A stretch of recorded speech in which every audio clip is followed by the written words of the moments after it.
My name is Lekan Babalola, popular known as Lekan Babalola.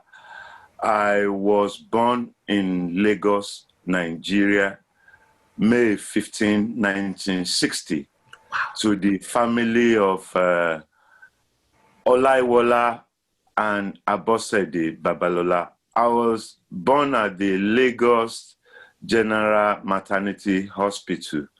And it's very, it's like a club to be born at the Lagos Island Maternity General Hospital, because it's the only hospital that time, apart from Mercy Hospital for children, Lagos Island Maternity General Hospital.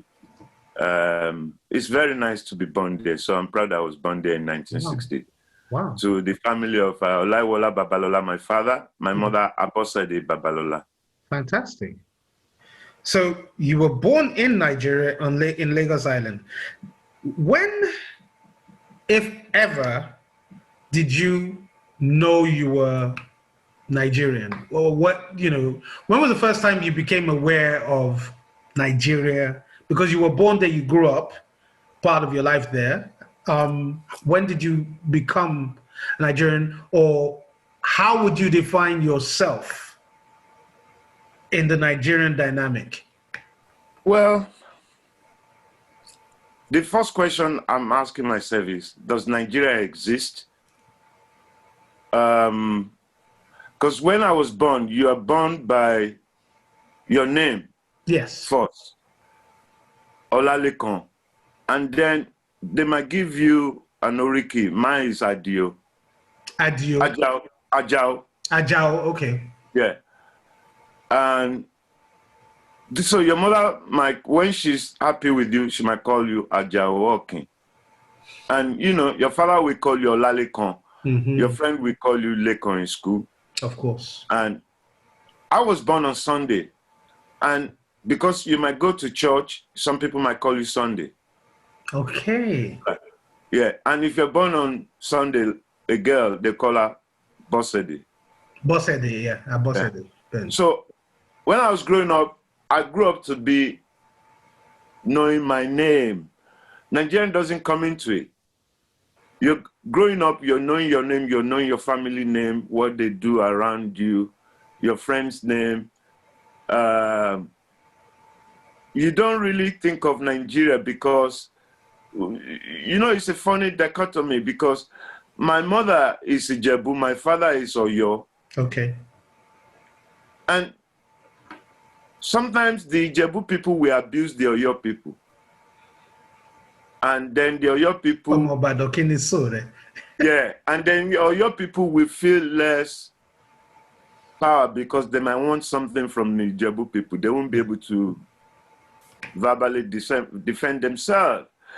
So Nigeria now, which is like a big, far away, it's like you're living there. When you even travel out of Lagos, you're still speaking Yoruba. But when you go to a territory that they don't speak that language, dialect of Yoruba. Yeah. So you're in a foreign country or foreign land. And let's not forget, Nigeria is a British idea. It's a British construct. Yeah, it's a big British construct. So you don't really have that kind of nationalism until maybe, even when I was coming to England in 1980, when I was given Nigerian passport, I still don't think I'm in Nigeria. I just have the paper for free passage. Yes. But being Yoruba is the lens I've been made to believe, to see through. And also, and it's the lens I've been using for a long time. So, and with respect to other nations within Nigerian construct. So, well, I still don't know if I'm a Nigerian. So, to your question. No, but that makes a lot of sense, because for me, it's how you structure that sentence. It's about what you identify with. Okay. How you identify yourself, how you were born, what the constructs of your birth. Well, my construct is Yoruba. It will be Yoruba. Yeah. Omoluabi. Okay. That's fine, because as far as most of the world is concerned, they look at all the main nations in Nigeria, which are Hausa, Igbo, Yoruba. They look at it as the melange that it is. But you speak to people who actually identify as Yoruba, their viewpoint, their terms of reference, their identity is all Yoruba. So I understand where you're coming from. So how long did you live in Nigeria in Nigeria as a Yoruba man before you left and started traveling the world? 19. You were 19 when you left? Yes. Okay, and where was the first place you went to, sir? I came here. Okay. 19, no. I went to the border of Badagry. Oh. Cotonou. Cotonou, yeah. Yeah, because that's international. Of course, yeah. Yeah. International on the African continent is outside on the African continent, outside of. Yeah. So then I will come here now when I was 20 years old. Wow. So whilst you were here, when you first got here, how did you feel? How did you learn to adapt? Or how did you view Britain at the time? I was confused. Culture shock. Okay. Was very confused. I get off at Gatwick Airport, British Caledonia. Yes. I had I remember that island. Scholarship to go to Chelsea College and Aeronautics Engineering in Shoreham by Sea. Wow. So that's in Brighton. In Brighton. Yeah. So I was at Chelsea College in Brighton, living in Hove, number 50 Hyden Road in Hove, with English family, Diane Ross. And I was really, I don't know where I am. I know I speak English. No, I don't speak English. You didn't speak English? Well, so you I didn't do, speak you spoke vernacular. I spoke vernacular way because the English that we're speaking in Nigeria is different to English that we speak here. We speak your English. Right, your English. So I remember Diane, we asked me, repeat that. And when Diane speak, I will say, pardon. Pardon. Yeah. And so language, I didn't know where I am. And at the same time, mentally, I'm trying to put the construct together. Understood. So you're trying to, you know where you're coming from, you know who you are, but you're now trying to sort of look and assimilate and understand where you actually are visiting and living as well. Yeah. That must have been a very confusing time. Of course, it will be that time, and it's you are in the English countryside, you're studying, and but you understand what the teacher are saying in relation to the subject you're studying, aeronautics and automobile engineering. But outside of that, you feel homesick, and at the same time, you are happy that you are in a new place, that you are on a journey of to discover something. Yes. What you don't know yet, what is going to be. Okay, that makes a lot of sense. What are the differences you see between Nigeria as a Yoruba man and you being as a Yoruba man in Britain? Well, the differences is when I begin to understand where I am, I have to begin to ask for English culture. Okay. Rather than the business British culture. Okay. English culture as opposed to British culture. Yes. Because the British culture is the business culture that is for business. Okay. Can you expand on that a little bit more, please? Okay, let me expand on that. When United Kingdom is 4 cultures that made this United Kingdom, which is Welsh, Scottish, English, and Irish. So, and me as a Yoruba, because I've been living here for a bit now, in order to see the differences, I realized that the British culture that we were given in Nigeria do not exist here. Understood. In order to talk to the natives of this land. Mm-hmm. So I had to borrow my memory of my Yoruba culture. Wow. In order to navigate the land. Then I begin to understand where I am. Okay. Because the British culture is not good for me, because it's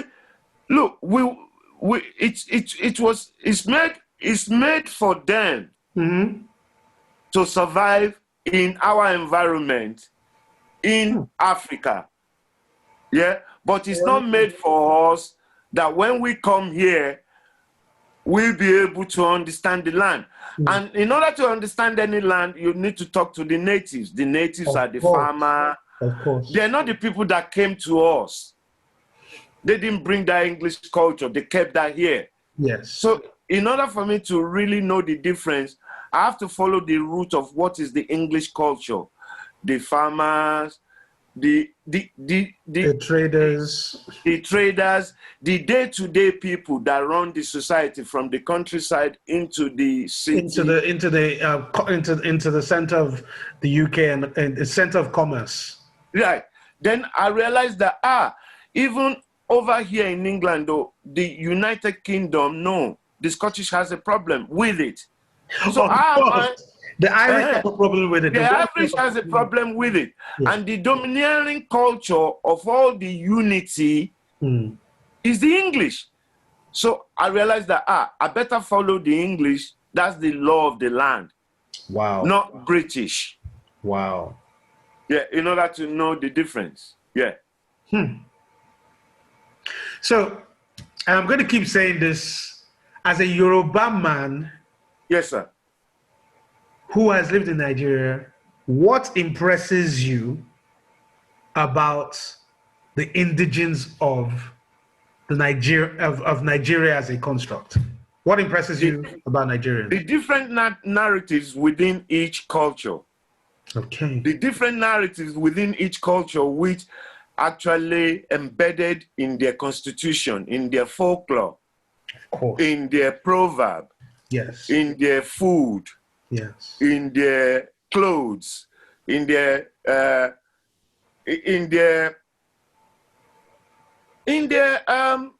customary culture, you know, is because that's what helped me. Because if you don't know your own, you won't be able to understand the narrative of other people, because it's the same narrative. Look, as there's a beginning for everything, there's a middle part for it. Benny. And there's an end for it. So it's a structure. So everything has a structure. So they will have a structure in every places that has a coat of arm or family crest. Of course, yes. So within that family crest is the narrative. Within that town is the ballet, the head, the structure, the lord of the land. So the structure. So I think it's the structure of different culture within the Nigerian construct that I like best. That's fantastic. I could not have articulated that in any other way as greatly as you have, because whenever I go back home to Nigeria, you can see it if you are tuned to it. Yeah.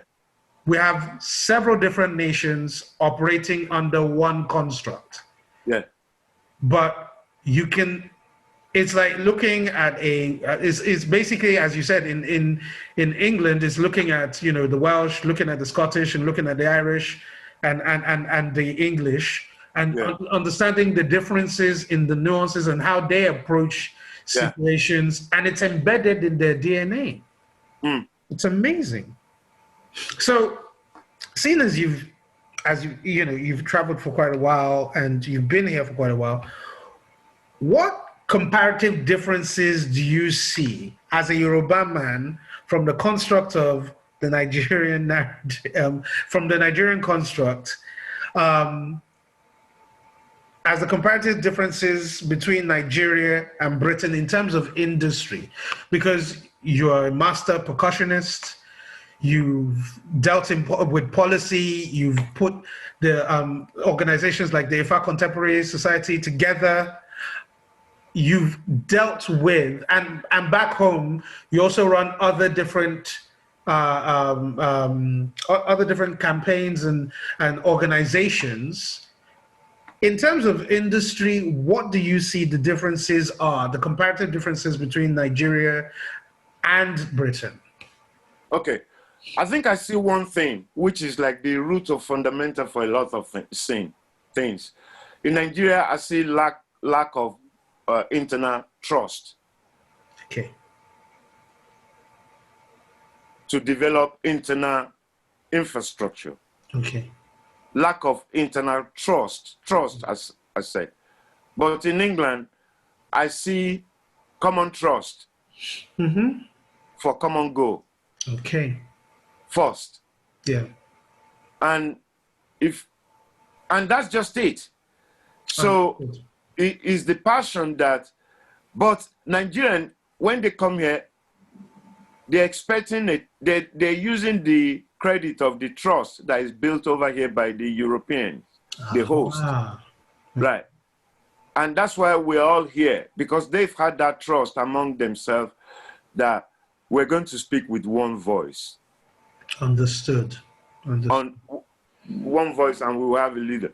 So in Nigeria, it's just a lack of common trust within the social industry, from the bottom to the top, from the top to the bottom.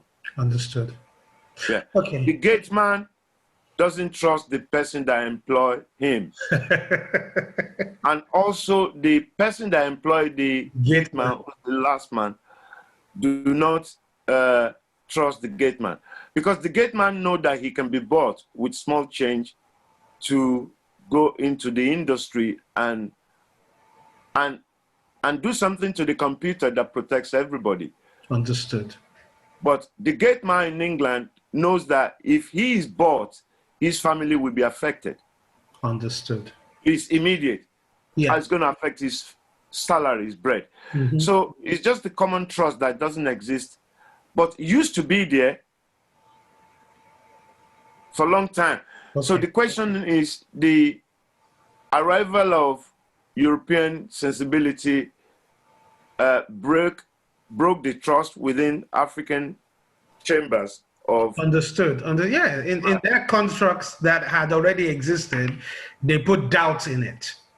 Yes. So I think it's just that. So because if the trust is there, look, man and woman, for them to be together to produce a child, they trust that union.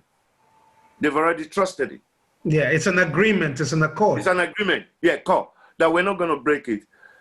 And if we can start that from that, I think that's what I see that is different. Because everybody else is capable of emotion intelligent, intellectual intelligent, critical thinking intelligent. Everybody is a scientist. Unless if you further go and train in different fields. But really, God trusted us by ask us to look after all the plants and eat from some, don't eat from some. Right? The creator of, So we now need to trust each other. All right, you hear me? I understand where you're coming from. So off the back of that, and I'm so glad you touched upon sort of like the dynamic between men and women. What, in your opinion, are the strengths as a Yoruba man living in the in the Nigerian construct? What are the strengths of Nigerian women and Nigerian men that you see? The strength of Nigerian women.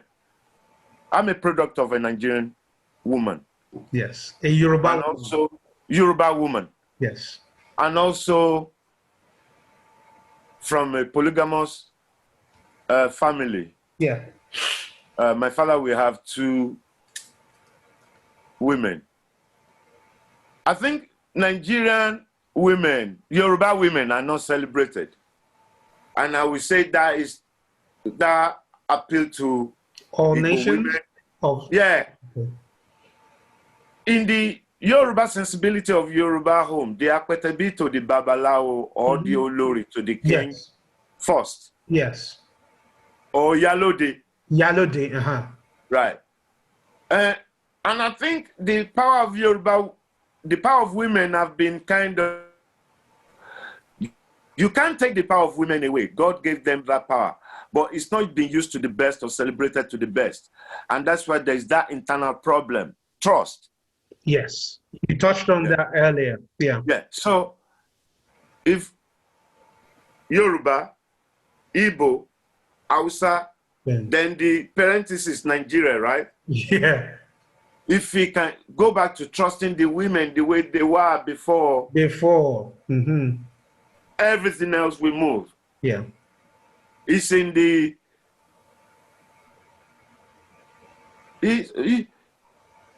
you can't do anything without women. I thoroughly agree.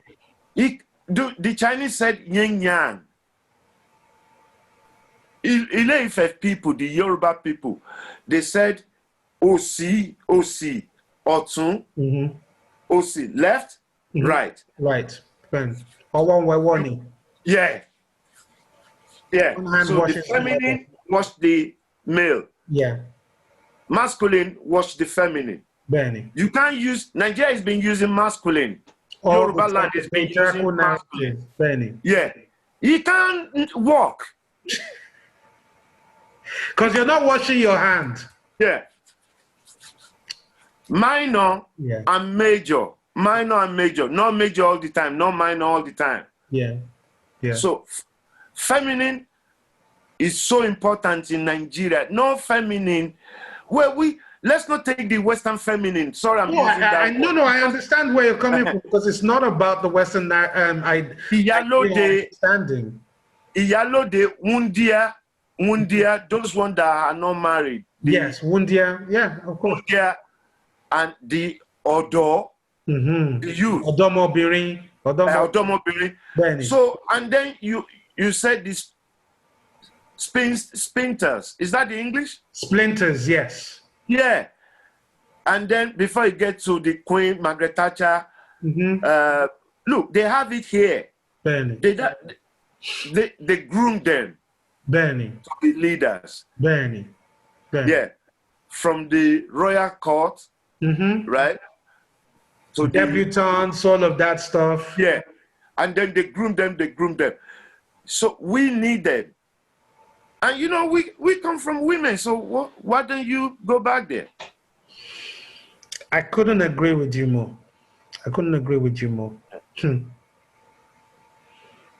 So we've touched on this already, but just to sort of drill down, the construct of Nigeria is a combination of nations, 3 main nations, as it has been articulated for a while, which are, you know, the Yoruba nation, Nigeria, Yoruba, Igbo, and Hausa. Because obviously in the 50s there was the Northern Protectorate, the Western and the Southern Protectorate. But prior to that, obviously Nigeria existed as a fluid and homogeneous nation outside of the construct of it being split in the 1800s, where, you know, the colonialists came and all of that stuff. Because obviously Africa's narrative and Nigeria's narrative did not start from slavery. Because, you know, every time I say Nigeria, I always use these air quotes because it's just a construct at the end of the day. Yes, it is a people, it's a nation of nations. Yes. It's a country of nations, I guess. Yes. That's how we have to look at it. So when I think about that, I think because we have the strength, and you touched on this earlier, of the different nations, how do you think it affects the country itself, the different nations? How do you think it affects the actual progress of the nation, of the country itself? Well, it's business partnership. Okay. me and you are in business. Then. We put 50-50 down. Then we might have another business partner, another 50. So definitely, if all of us has put 50-50 down, all of us must work hard to make sure that when we split in the profit, because we believe we've worked hard, we must split the profit equally. If we have a business now, I put 10% down and you put 90. I cannot expect. You cannot 50%. expect, of course. Yeah. So I think it's a business. Nigerian construct is a business. So if the South felt they are, and the East, Southwest, East, and the Northern, they have to make sure it's a business. Workmen, mineral resources that we're bringing to the table. I mean, workmen is manpower. Of course, Mineral resources that we have that we can turn for export. And partnership from outside of our territory. Whoever bring all those larger to the table should be the main stakeholder. Of course. Right. I think it's because they will do it here like that too. Here meaning out of the United Kingdom. Yes. Wales, whatever they bring to the table. The percentages are split in accordance with the efforts that you bring. Yes. Understood. Yes, that's how I see it. Wow. And that's why for me, as a Yoruba person, Benny, I operate on a pan-Yoruba world, which I can you explain that? Because not a lot of people will understand. Pan-Yoruba world is the transatlantic slave trade will now be the thing that will develop the advancement of Yoruba cultural sensibility in the diaspora because of the transatlantic slave trade. So you have Yoruba culture exist outside of Nigerian border. Yes, definitely. Cuba, Brazil. In West Africa, for example, Togo, Republic of Benin, Ghana, Burkina Faso, of course. Sierra Leone, Liberia. Yeah, of course. And then outside Africa, Europe, Americas, where they were taking Caribbean.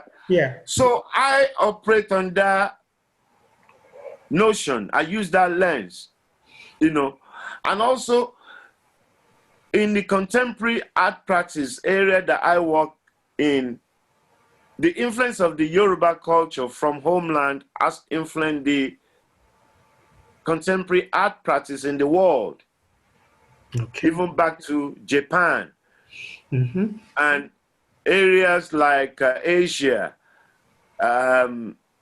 India, because the Yoruba culture that went to America, went to Brazil, manifests itself in different form and merge with the European culture, Asian culture, and now it's a new phenomenon.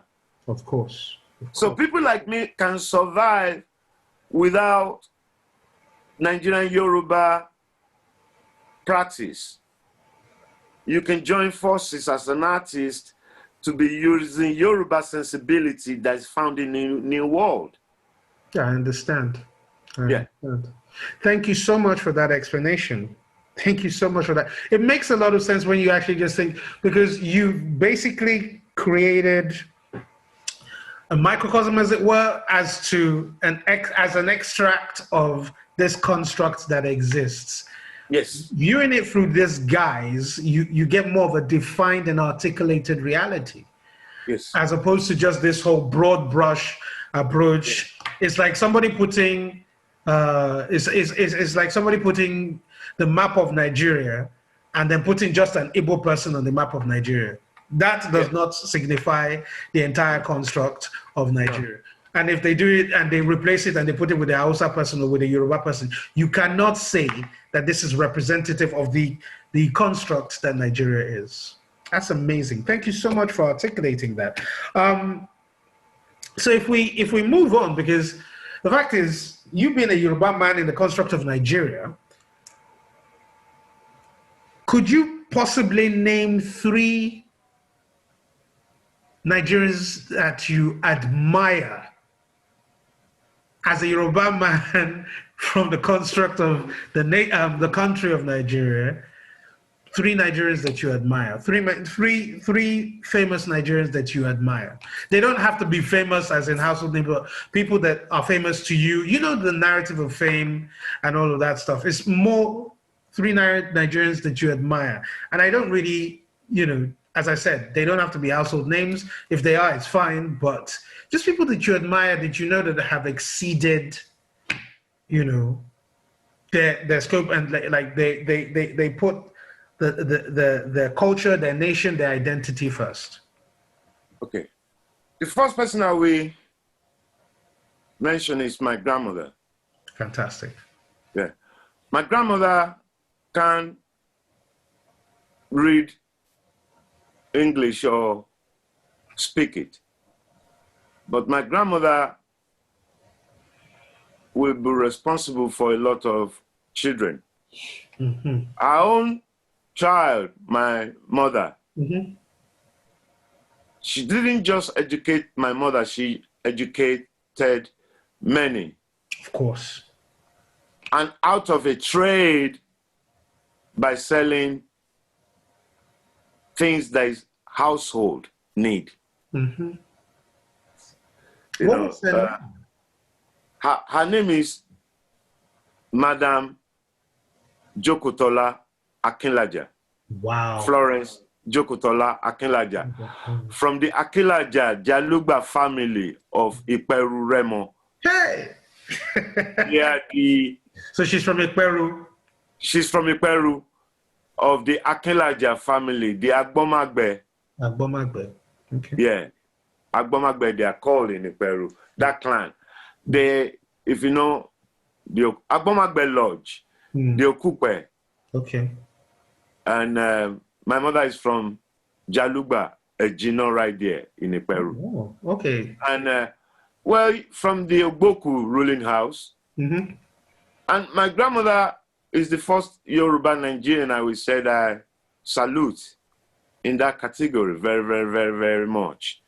Mm. And I will put my parents together as one. Of course. My grandmother is one.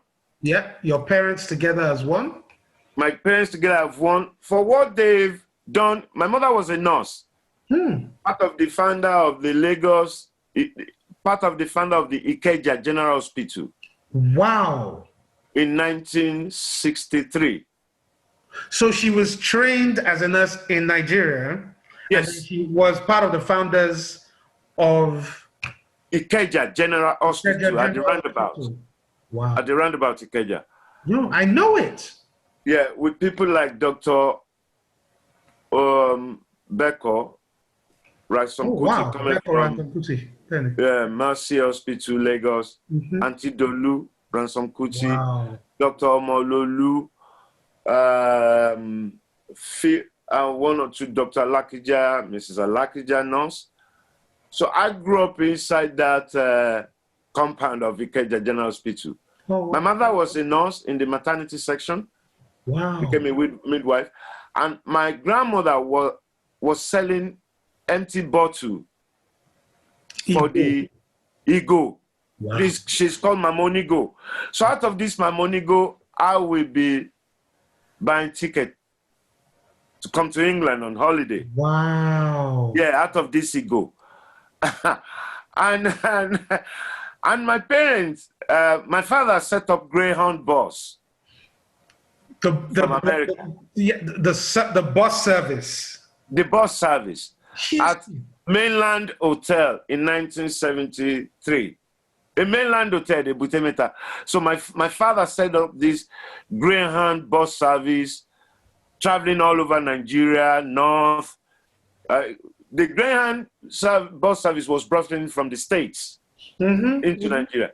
So my father, with the Anibaba of Ikorodu, that was his business. So my father paid a service to Nigeria transport business very well. Wow. You know, helping people moving goods from one. Listen, transportation is nothing to be snared at. It keeps an economy growing.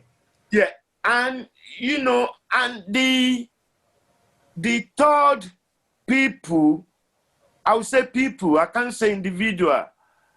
That's right.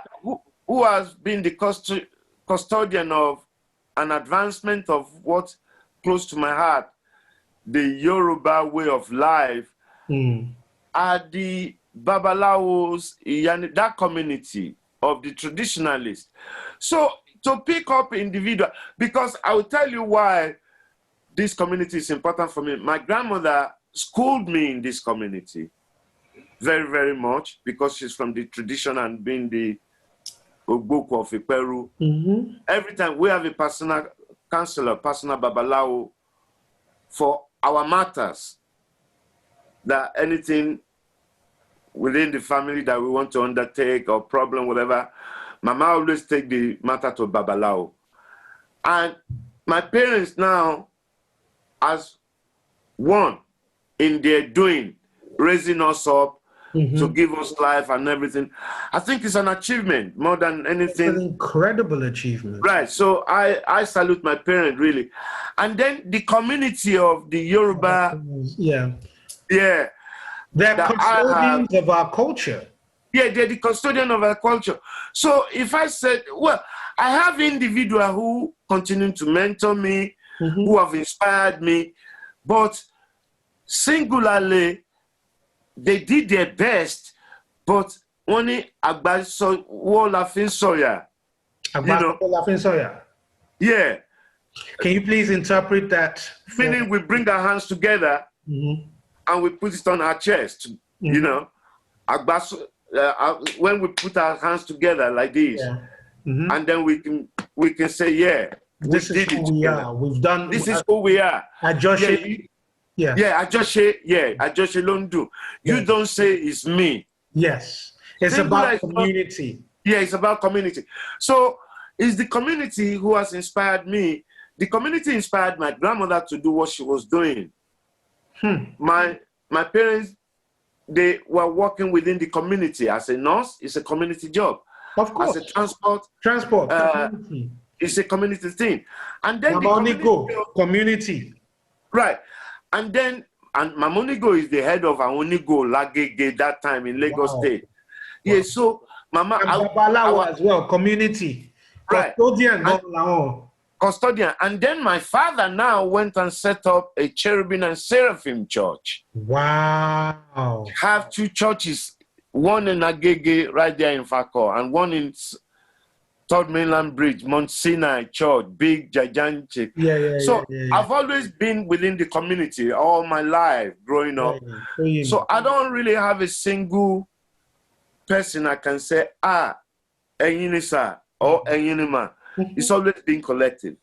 No, but this comes across in, I mean, I've known you for a while now, but this comes across in basically everything that I've seen you do. How the community is what inspires you. Yeah. Because prior to being where you are now in Birmingham, you were in Frome. You were part of the community in Frome. You're part of the community in Birmingham. You're part of the community in every single place that you've been. The community is inspired. You inspire the community and the community inspires you. That cyclical narrative has basically been what I've, observed about you. And talking to you about the construct of Nigeria now, the fundamentals of your birth and your growth and how you move through life is community. Yeah. And I grew up in a church compound in Ebutemeta, in Agege, boarding school in Nigeria, in Yoruba land. I came here when I went to New York. I was handed into jazz community in New Orleans. It's all about community, Branford community, the Hurling Riley's community, the Blanchard community, the Harrison's community of the Mardi Gras.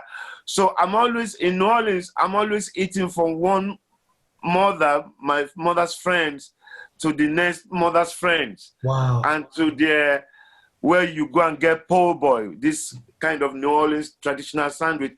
It's a friend of our dad's friend that opens the shop that we all go to in Tremaine, that we go and eat a sandwich. So it's always a community. So I don't, well, the one guy will be there, but he's part of another community too. He's more of a custodian rather than what's it called, because at the end of the day, as you said, it's community. It's community. So that leads me to my next question. What are your thoughts about the Nigeria construct and British politics pre and post colonization and attaining independence? Well, the British, they did it for themselves, the independent. Yeah. Yeah, not for us. And they hand it over to those who believe we favor them. Which, to me and to the English, they hand it over to the Northerner. Because they told the Northerner that, look, if you join the army, you have the gun. You have the control. You have the control. And don't forget, it's the army that how the British take over the world. They're very good in the army setup and organizations. Of course, espionage, military, naval, Air Force, all of that. Yeah. So when they realize the empire is going, they now turn it to British businesses. It's funny how it went from the Niger company, which is Union, to the British Empire, and then back to business. Yeah. So it's whoever who's going to be doing the business with them. And then the Northern now made the arrangement with the British that don't build churches here too much, that we won't come. And because if you build churches, you won't get your money. It's true. So you don't see many churches in the north.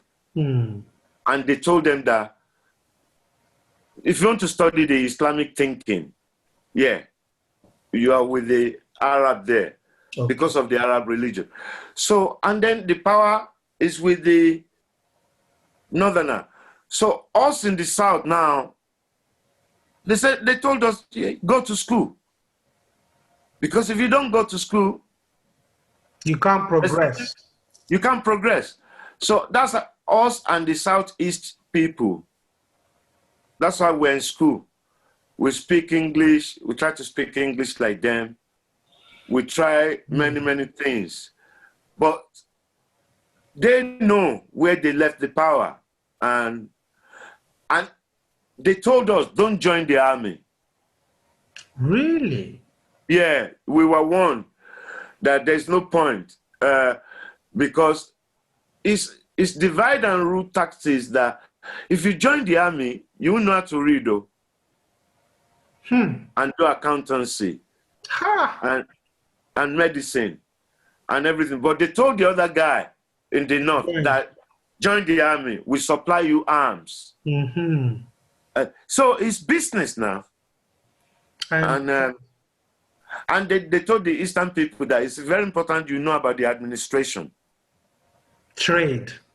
Yeah, trade and administration of how things are run. And so that's I think nothing changed, you know. Why is it that when we wanted to do local community meeting, Ikorodu community meeting, then all our politicians will come to London to do it.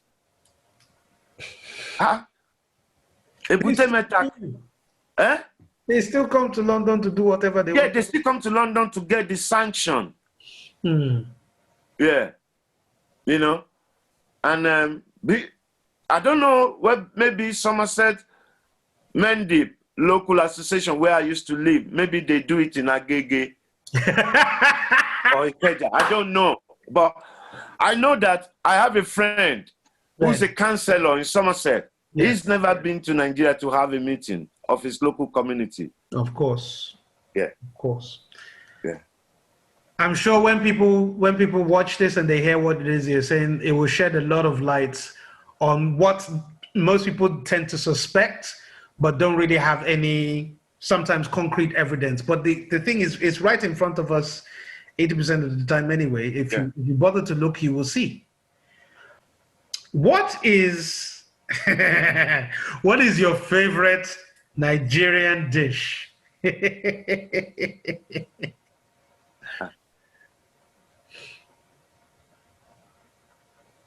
That cross across the table that I know everywhere I go in that land, Nigerian land construct, I can eat it,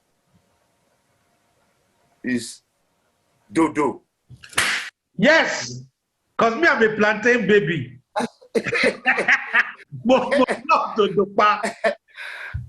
And beans. Dodatewa. Yes. You will I get know it that if I go to across Calabar, the whole of Nigeria. yeah, the Hausa will do it. Of course. The Igbo will do it. The Igbo will do it. Yoruba will do it. That's me. Fantastic. Fantastic. Thank God, because like I've been waiting for somebody to say, because me, oh, I'm a plantain baby. Mole je dodo loju orun. Killens. Okay. What is your favorite Nigerian phrase, proverb, saying? Mafowuro shere ọ̀rẹ́ mi. Mafowuro shere ọ̀rẹ́ mi. Please interpret that. Do not play with the morning time. Meaning your early stage in life, in any of your profession, school, whatever, don't waste it. Yeah. Mafowuro shere ọ̀rẹ́ mi. It's layered with a lot of things. That is multifaceted. Yeah, it's like don't play with your life. Yeah. Because Owuro, the beginning of your life, morning. Yeah. early morning, because if you have, in the countryside, they wake up very early in the morning to milk the cow. Of course, to go and do a lot of things. Do everything that needs to so be. By either lunchtime, some of them are returning to come and have lunch. Yes. The work that they've gone to do in the morning. Because if you don't work in the morning, you can't eat in the evening or afternoon time. It's true. And that say, and think it cut across, is a universal say. Definitely. I know I've heard different Igbo proverbs like that. Yeah. I've heard Hausa sayings like that as well. And the second one that I might move to that, I might add to that is Ifeni Akoja Opin. Ifeni Akoja Opin. Opin. The end. Love is the key tied to all ends. To all ends, yeah. Yeah. Ifeni Akoja Opin. Yeah. That's so beautiful. Where was the first time you heard these sayings? Well, Mafowuro shere ọ̀rẹ́ mi, you hear it in school, primary school. Okay. And they're telling us every day. So when exam comes, you will know that that Mafowuro shere, you should have learned that paper. You should have learned it earlier on. You can't be saying, Bobo, can you answer here? What if Mafowuro shere niye? Otoni. Yeah. I heard it the same time, because if you love yourself, you will work hard in the morning in order to be able to bring somebody to the table when your mates are bringing something to the table. Yeah. If you do love yourself, you don't need to love another man. Even Jesus Christ said, love your neighbor. That neighbor, maybe it could be your inner self. Of course, yeah. So if you love your inner self, then you'll be able to reflect on the inner self of the next person to you. Of course. Yeah. So, or your outer self. Yeah. It could be it's self first. Yes. Because if you're going to stick a needle on somebody, you try it on you first. You know, and yeah, so I think a lot of the things that I like about this culture, Nigeria, wherever Yoruba, from primary school. Ben. What has been someone in my head? So what would be your then and now summation of the construct of Nigeria to date over the last 60 years? We must find a way to work it out. Independency of... I've been hearing that people say they want to break away. Right. But we must find a way to work this out, because even if you're going to stand on your own, you were standing on your own before. You must be able to sustain yourself. Ben. And at the same time, bring something to the table when they call for collective forum. That's my... Because you can't depend on anybody to be borrowing milk all the time, sugar all the time, to be lending you. If they're lending you, their resources will finish. Of course. Right?